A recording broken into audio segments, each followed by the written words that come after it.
Hello, welcome friends. आज हम एक न्यू इंग्लिश लेसन प्लान देखेंगे। टॉपिक का नाम है where do all the teachers go. ये जो है सेकंड पार्ट है। देखिए साइड में 2 लिखा हुआ है, सेकंड लिखा हुआ है। मतलब इस चैप्टर को जो पोएम है where do all the teachers go 2 lesson plans में डिवाइड किया है, हाफ हाफ किया है। तो ये जो है सेकंड पार्ट है। इसका जो फर्स्ट लेसन प्लान है उसका लिंक मैंने डिस्क्रिप्शन बॉक्स और कमेंट सेक्शन में पुट कर दिया है। आप डायरेक्ट फर्स्ट लेसन प्लान तक जा सकते हैं। सो फ्रेंड्स, अगर आपने अभी तक इस चैनल को सब्सक्राइब नहीं किया है, चैनल को सब्सक्राइब कीजिए, वीडियो को लाइक कीजिए, अपने फ्रेंड्स के साथ शेयर कीजिए। जो भी आपका अनऑफिशियल ग्रुप है या ऑफिशियल ग्रुप है उसमें शेयर कीजिए। और अगर कोई भी डाउट या क्वेरी है तो कमेंट सेक्शन में कमेंट कर दीजिए। सो फ्रेंड्स, अगर आप कोई भी एजुकेशनल प्रोफेशनल कोर्स कर रहे हैं जैसे BEd, DElEd, BTC, BElEd etcetera etcetera, और इंग्लिश आपका एक सब्जेक्ट है तो ये आपके लिए बहुत हेल्पफुल है। जैसा कि आपको पता है कि ये जो एजुकेशनल प्रोफेशनल कोर्स होते हैं इनमें लेसन प्लान जो है बनाना कंपलसरी है। तो आप इस चैप्टर पर भी लेसन प्लान बना सकते हैं। ये क्लास 6 का चैप्टर है। तो लेसन प्लान बनाने के लिए आपको पता है कि सबसे ऊपर जो लिखना है वो लेसन प्लान नंबर लिखना है कि कितने नंबर लेसन प्लान आप प्रेजेंट करने जा रहे हैं। फिर उसके नीचे लिखेंगे नेम ऑफ स्कूल। जिस भी स्कूल में आप as a people teacher appoint हुए हैं आप उस स्कूल का नाम लिखेंगे। फिर क्लास आपको पता ही है 6th। पीरियड, जो भी जिस भी आप पीरियड में पढ़ा रहे हैं वो पीरियड। उसके बाद सब्जेक्ट में इंग्लिश और पोइट्री ब्रैकेट में लिखेंगे क्योंकि आपको भी और आपके टीचर्स को भी पता होना चाहिए कि आप क्या पढ़ा रहे हैं, पोइट्री, प्रोज या फिर ग्रामर। क्योंकि चैप्टर्स तो ऐसे भी होते हैं कि उनको भी नहीं पता होगा। अब वो कॉलेज में प्रोफेसर है, कॉलेज में पढ़ा रहे हैं, यूनिवर्सिटी में पढ़ा रहे हैं, ज़रूरी थोड़ी है कि उनको स्कूल के बुक्स के चैप्टर्स के नाम भी याद हो। उसके बाद देखिए राइट साइड में आप डेट लिखेंगे। जिस भी डेट को आप लेसन प्लान क्लास में प्रेजेंट कर रहे हैं वो डेट। फिर ड्यूरेशन, यहाँ पर ड्यूरेशन ऑफ द पीरियड। आप जिस भी स्कूल में अपॉइंट हुए हैं वहाँ पे देखना कि 35 मिनट्स के पीरियड होते हैं या 40 मिनट्स के या 45 मिनट्स के, तो वो ड्यूरेशन लिखना है। और फिर है topic where do all the teachers go, second part. जैसे कि मैंने लास्ट वीडियो में भी कहा था कि मैंने इसको 2 लेसन प्लान्स में डिवाइड किया है, 2 पार्ट्स में डिवाइड किया है, हाफ हाफ करके। आप चाहे तो एक ही दिन में पढ़ा सकते हैं, लेकिन वो आपको देखना है कि आपके जो स्टूडेंट्स हैं स्कूल वाले वो कितना समझ सकते हैं एक ही दिन में। फिर पीपल टीचर्स नेम, यहाँ पर आप अपना नाम लिखेंगे और नीचे सेक्शन और रोल नंबर जो भी आपकी यूनिवर्सिटी या कॉलेज की तरफ से आपको दिया गया है। सबसे पहले है जनरल ऑब्जेक्टिव। आपको पता ही है कि जनरल ऑब्जेक्टिव मतलब कि अगर हम पोएम्स को पढ़ा रहे हैं तो पोएम्स पढ़ाने का क्या रीज़न है, क्यों क्लास में इन बच्चों को पोएम्स पढ़ाया जा रहा है। तो उसका ऑब्जेक्टिव क्या है कि वो इन्जॉय करे, पोएम्स को रीड करना, लिखना और रिसाइट करना सीखे, रिदम और इंटोनेशन का प्रॉपर यूज़ कर सके, और कोरस में या फिर सोलो भी वो पोएम को रिसाइट कर पाए। उनकी जो थॉट एंड इमेजिनेशन है वो भी डेवलप हो। उसके बाद है स्पेसिफिक ऑब्जेक्टिव। अब स्पेसिफिक ऑब्जेक्टिव में क्या है कि पर्टिकुलरली इसी पोएम से स्टूडेंट्स क्या सीखेंगे। तो क्या सीखेंगे, वो उसके जो स्टैंजर्स है और उनमें जो वर्ड्स है उनका प्रोनाउंसिएशन सीखेंगे, किसमें मतलब प्रॉपर स्ट्रेस देना है, इंटोनेशन, वो सब सीखेंगे। ये जो पोएम है where do all the teachers go, इसका जो सेंट्रल आइडिया है उसको भी समझेंगे। उसके बाद है अज्यूम नॉलेज। अज्यूम नॉलेज में आपको पता है कि पूर्व ज्ञान, या फिर हमने मान लिया कि बच्चों को इस चीज़ का नॉलेज है।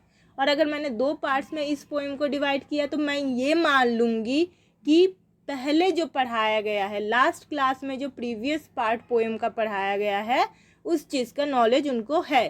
क्योंकि हमें जो इंट्रोडक्टरी क्वेश्चंस बनाने हैं या प्रस्तावना के क्वेश्चंस बनाने हैं, वो प्रीवियस नॉलेज के हिसाब से बनाना है। तो अभी हम सेकंड पार्ट लेसन प्लान बना रहे हैं, तो इसलिए हमारा जो इंट्रोडक्टरी क्वेश्चंस होने चाहिए वो फर्स्ट पार्ट से, जो हमने इस चैप्टर में पहले पढ़ाया है, उससे बनना चाहिए, ना कि दूसरे किसी टॉपिक से। तो यहाँ पर टीचिंग एड्स फिर यूज़ किया गया है, black board, chalk, duster, pointer, pictures etcetera. अच्छा, तो आप कोई वीडियो या प्लेकार्ड वगैरह कुछ भी और यूज़ कर सकते हो।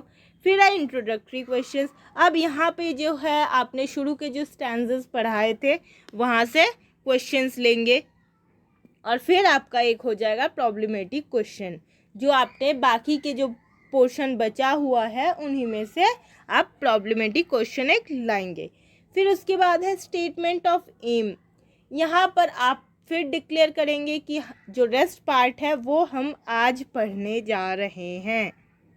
फिर जिस्ट ऑफ द पोएम, अब इसमें वही बताएंगे जो पहले की क्लास में भी बताया है, कि उस बच्चे की क्यूरियोसिटी है, वो टीचर के प्रति जो लव है, उस वजह से वो बच्चा जानना चाहता है कि मेरे जो टीचर है वो क्या करते हैं, क्या वो हमारी तरह नॉर्मल ऑर्डिनरी पर्सन है या कुछ और स्पेशल है। और इनके जो पोएट है वो है पीटर डिक्सन। उसके बाद है मॉडल रेसिटेशन। अब यहाँ पे जो बाकी आपका पोर्शन है, डिड दे एवर से लेकर रीड टू यू तक है, ये आप पूरा रिसाइट करेंगे। उसके बाद कोरल रेसिटेशन, तो आपको वहाँ पे बच्चों को बोलना है कि सब साथ में बोले, जैसा मैंने पढ़ा है। आप लोग भी प्रॉपर पॉज, स्ट्रेस, इंटोनेशन के साथ पढ़े। फिर है प्रोनाउंसिएशन ड्रिल। आपको पता ही है कि आप अगर कुछ भी एक बार स्टूडेंट्स को बता दें तो एक ही बार में हर स्टूडेंट को नहीं आएगा, कुछ वर्ड्स बोलने में वो गलतियां करेंगे, तो वो आपको प्रोनाउंसिएशन ड्रिल इस सोपान के साथ, इस स्टेज के साथ आपको उनको समझाना है। फिर उसके बाद है वर्ड स्टडीज़। अब यहाँ पर आपको जो भी वर्ड्स लगे कि हार्ड है, न्यू है, वो वर्ड्स आप ब्लैक बोर्ड पर या फिर चार्ट पर लिखेंगे, लिख कर लाएंगे।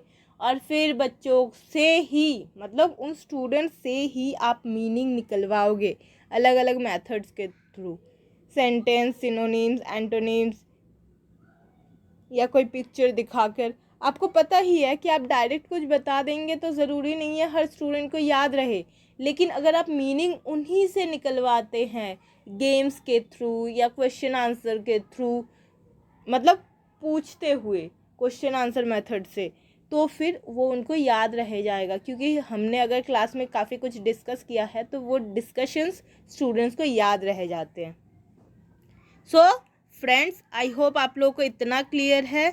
अगर आपने अभी तक इस चैनल को सब्सक्राइब नहीं किया है, चैनल को सब्सक्राइब कीजिए, वीडियो को लाइक कीजिए, अपने फ्रेंड्स के साथ शेयर कीजिए, और कोई भी डाउट या क्वेरी है तो कमेंट सेक्शन में कमेंट कर दीजिए।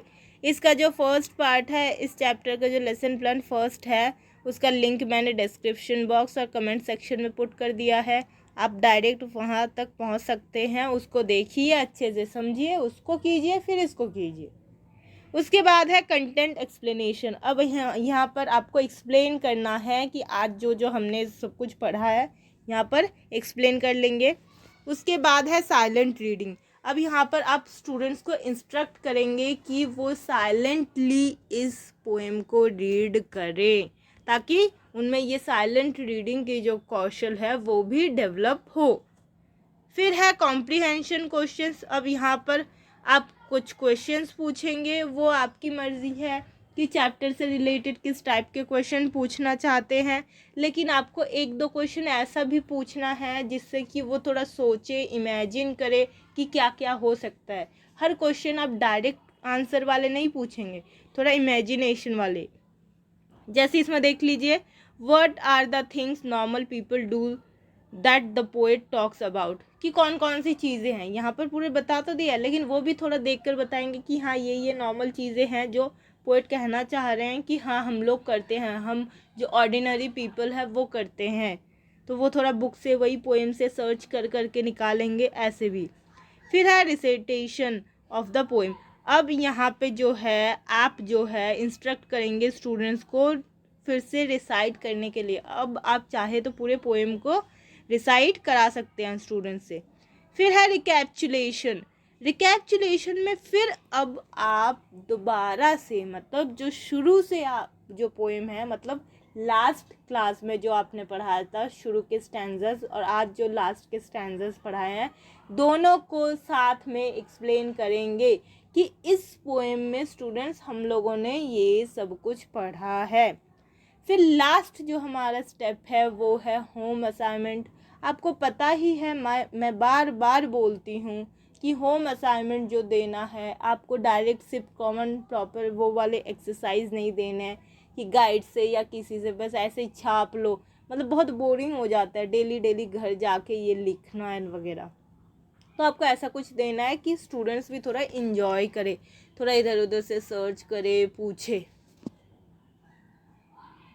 तो होम असाइनमेंट देखिए, आप चाहे तो कुछ और भी दे सकते हैं लेकिन मैंने ये दिया था कि what would you do to know to find out the routine except poets plan. मतलब पोएट ने तो ये सोचा कि मैं पीछा करूँगा, उनके घर तक जाऊँगा, फिर मैं देखूँगा। तो आपने मतलब जो पोएट है उन्होंने तो ऐसे ही किया था कि हाँ पता चले वो कहाँ रहते हैं, क्या करते हैं, उनके भी मम्मी पापा है कि नहीं, वो ये सब करेंगी, मतलब ये सब उन्होंने कहा था।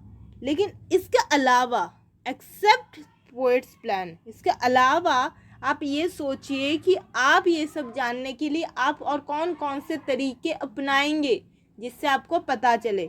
तो इसमें क्या होगा कि स्टूडेंट सोचेंगे कि हाँ सही में हम और क्या क्या कर सकते हैं जिससे हमें पता चले कि हाँ दूसरे जो टीचर्स हैं उनसे पूछेंगे या हम अपने पेरेंट्स से पूछेंगे या पेरेंट्स को कहेंगे कि वो टीचर्स से पूछे या फिर पेरेंट्स के साथ हम टीचर्स के घर जाएंगे। मतलब अलग अलग आइडिया सबके अलग अलग होंगे ये सब पता करने के लिए। तो वो सब कुछ उनको लिख कर लाना है। लेकिन आप जो ये होमवर्क देंगे हमेशा याद रखना कि होमवर्क आपको ब्लैक बोर्ड पर ही देना है, कहीं और नहीं कि बस ओरली दे दिया, क्योंकि वो छोटे बच्चे हैं तो ओरली देंगे तो सबको याद नहीं रहेगा। इसीलिए ब्लैक बोर्ड पर ही लिखिए ताकि वो देखकर लिख ले और फिर घर जाके उनका होमवर्क पूरा करे। आई होप फ्रेंड्स आप लोगों को ये लेसन प्लान बिल्कुल क्लियर है।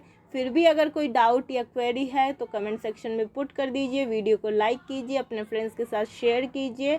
और अगर आपने अभी तक इस चैनल को सब्सक्राइब नहीं किया है चैनल को सब्सक्राइब कीजिए। और ये जो लेसन प्लान है इसका फर्स्ट पार्ट उसका लिंक डिस्क्रिप्शन बॉक्स और कमेंट सेक्शन में पुट कर दिया है। आप डायरेक्ट उस वीडियो को पहले देखिए फिर इसको कीजिए, और आप चाहे तो दोनों को मिलाकर एक लेसन प्लान भी बना सकते हैं। Thank you.